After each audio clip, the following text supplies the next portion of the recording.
Answers with Mr. C.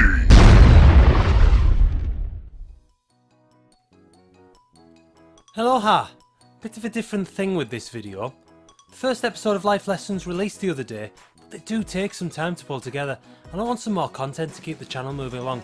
So I'm going to be doing some other videos for teachers, not just the children.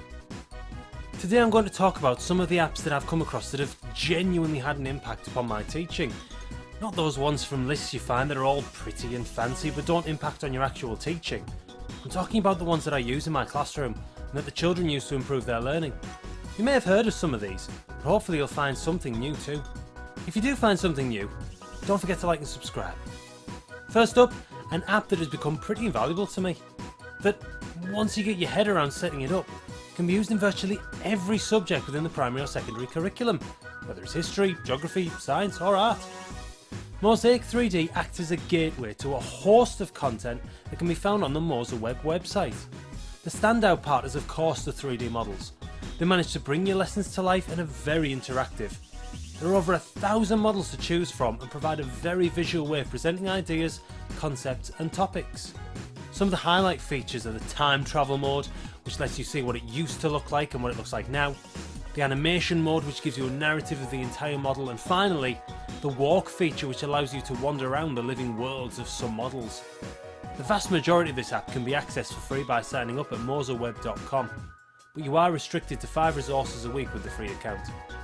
It's available for free on both the App Store and Google Play. Next is an app with which many of you might be aware of, called Photomath. This free app allows you to scan many different mathematical calculations and provide an answer for them. Now, yes, there is potential here for children to just scan the calculation and write the answer down. But if you are very clear on how you expect the class to use the app, you might be surprised at just how useful of a tool this can be. I used it last week when teaching column subtraction across Xero. The app itself will just provide the answer and won't give the working out. I'll come back to that in a second. So it will be easy for me to spot whether they're just copied or not. I had the children in pairs in a competition to see who could get the most right. After a few minutes, I asked them to use the app to check their calculations. The interactivity of the app, coupled with the instant gratification of finding the correct answer, pushed the class on to do better. If they came across any incorrect answers, there is an explanation button at the bottom that will walk them through how the answer is achieved. Now, the methods provided might not be appropriate for everyone depending on how your school teaches various methods, but it does provide a visual step-by-step breakdown of each part, which many of the class found very useful.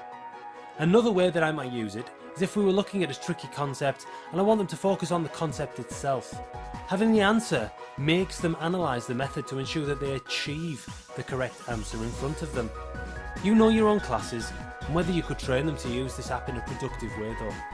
It's available for free on both the App Store and Google Play. Third on this list is another app that provides great engagement called Civilizations AR. Using augmented reality, this fascinating app beams up a variety of artefacts from around the globe.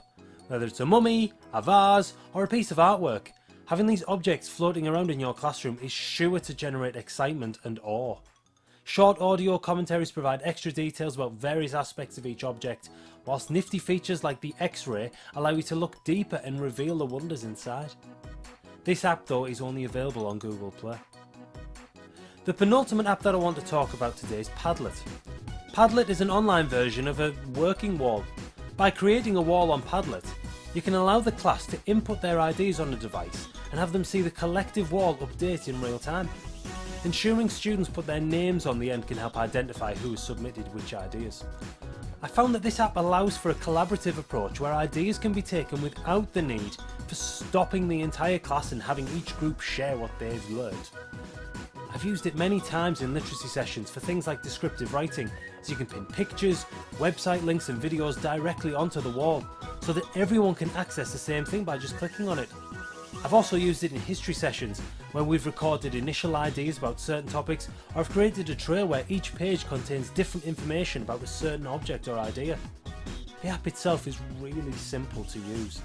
The children don't need login details, they can access it as a guest and can scan the QR codes that are generated by each separate wall.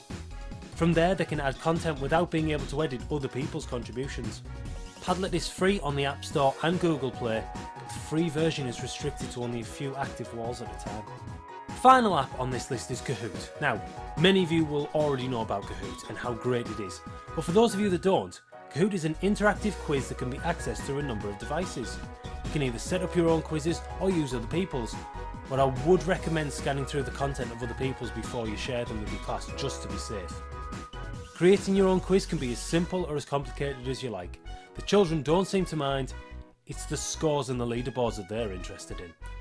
Start a new game, have the children log in with a matching PIN number, and off you go. Now, Kahoot can be used for everyday quizzes about cartoons, gaming and all manner of things, but I found it useful as an assessment tool to show the children how much they've learned about a particular topic. I'll start the topic off with a quiz where there are no points involved. It's purely to see how much they know.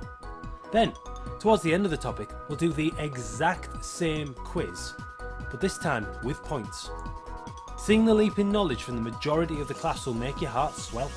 Hearing things like, "How didn't you get that? We learnt about it at the start of the topic," or "Yeah, I remember that this was connected to that." Making sure you have enough devices can be tricky for the whole class competition, but quite often, if I don't have enough, I'll do it in two halves and have a winners final with a few extra tricky questions thrown in. That way, I can assess who my great adept children are, and it becomes more intense as there are only a few players involved. Kahoot is available for free on both the App Store and Google Play. So there we have it, a few select apps that genuinely impact on my teaching. Let me know which apps impact on your teaching and provide the most amount of engagement. Don't forget to like and subscribe for more content like this, and I'll catch you next time. Bye!